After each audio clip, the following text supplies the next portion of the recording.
اعوذ باللہ من الشیطان الرجیم، بسم اللہ الرحمن الرحیم۔ شروع اللہ کے نام سے جو بہت مہربان اور نہایت رحم کرنے والا ہے۔ محترم سامعین، السلام علیکم ورحمۃ اللہ وبرکاتہ۔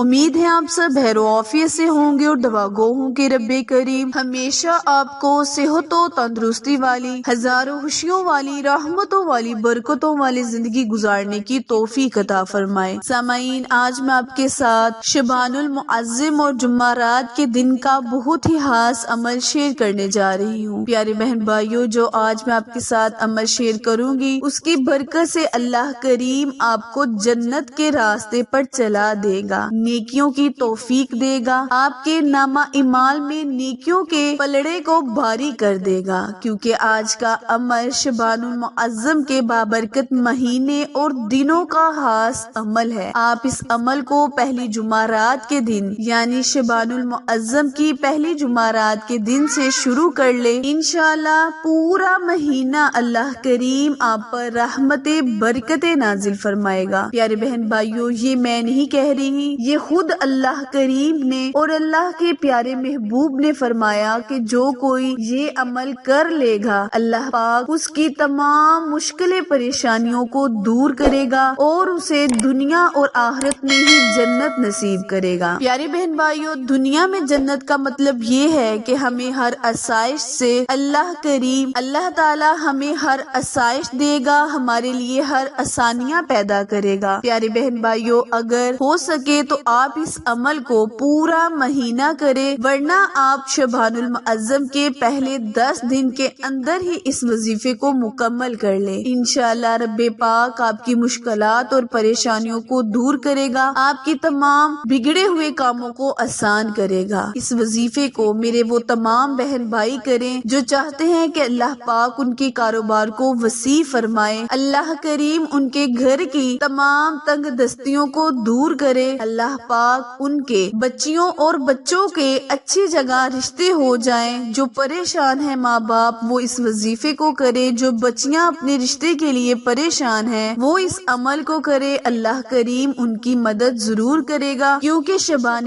شبان المعظم بہت ہی برکتوں والا، عظمتوں والا مہینہ ہے۔ پیارے بہن بھائیوں، اس مہینے کی قدر کریں، کیونکہ یہ تکریموں والے، عظمتوں والے مہینے ہماری زندگی میں بار بار نہیں آتے۔ وظیفہ شیئر کرنے سے پہلے ہمیشہ کی طرح آپ سے گزارش ہے کہ جنہوں نے ابھی چینل کو سبسکرائب نہیں کیا وہ جلدی سے چینل کو سبسکرائب کریں اور ساتھ موجود گھنٹی کے بٹن کو دبائیں تاکہ آل نوٹیفیکیشن سب سے پہلے آپ تک پہنچتی رہے۔ جزاک اللہ۔ پیارے بہن بھائیوں، آپ نے اس عمل کو شبان المعظم کی پہلی جمعرات کے دن کر لینا ہے۔ اگر آپ اس عمل کو جو میں آپ کے ساتھ شیئر کرنے جا رہی ہوں شبان المعظم کے پورے مہینے کا معمول بنا لیں گے تو اللہ کریم خود آپ کی مدد کے لیے آ پہنچے گا۔ پیارے بہن بھائیوں، کرنا آپ نے یہ ہے کہ آپ نے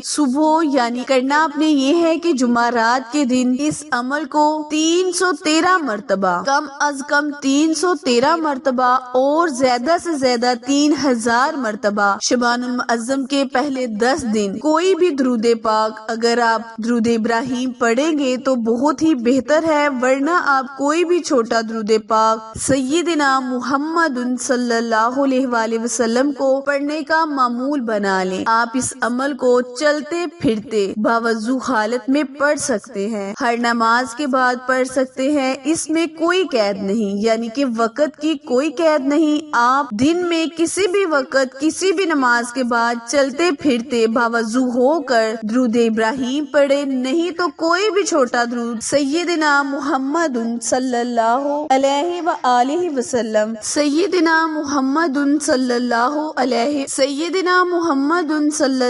علیہ وآلہ وسلم بھی پڑھ سکتے ہیں۔ عمل دوبارہ ملاحظہ فرمائیں، اچھی طرح سن لیں اور سمجھ لیں۔ کرنا آپ نے یہ ہے کہ جمعرات کے دن شبان المعظم کے آپ نے اس وظیفے کو شروع کر لینا ہے اور پہلے 10 دن آپ نے اس عمل کو کرنا ہے۔ اگر آپ اس عمل کو پورا مہینہ جاری رکھیں گے تو اللہ کریم آپ کو اور بھی برکتوں، رحمتوں سے فیض یاب کرے گا۔ آپ نے چلتے پھرتے باوضو حالت میں کسی بھی نماز کے بعد کسی بھی وقت آپ نے اس درود کو یعنی درود ابراہیم یا کوئی بھی چھوٹا درود درود ابراہیم کوئی بھی چھوٹا سیدنا محمد صلی اللہ علیہ وآلہ وسلم درود پاک کو 313 مرتبہ پڑھے اور زیادہ سے زیادہ 3000 مرتبہ پڑھے۔ حضرت محمد مصطفیٰ صلی اللہ علیہ وآلہ وسلم کا فرمان عالی شان ہے کہ جو کوئی شعبان المعظم کے بابرکت مہینے میں مجھ پر 3000 مرتبہ درود ابراہیم پڑھے گا، میں خود اس کو جنت میں ہاتھ پکڑ کر لے کے جاؤں گا۔ تو پیارے بہن بھائیوں، اگر ہم درود ابراہیم پڑھیں گے تو اللہ کریم ہماری مشکلوں کو بھی آسان کرے گا، جو کوئی حاجت مانگے گے تو اس حاجت کو بھی پورا کرے گا۔ وظیفہ پسند آئے تو لائک، شیئر اور سبسکرائب کرنا مت بھولیں، کیونکہ آپ لوگوں کی سپورٹ ہماری کامیابی کا ذریعہ ہے۔ پھر ملیں گے کسی اچھے وظیفے کے ساتھ، تب تک کے لیے اجازت دیں۔ اللہ نگہبان۔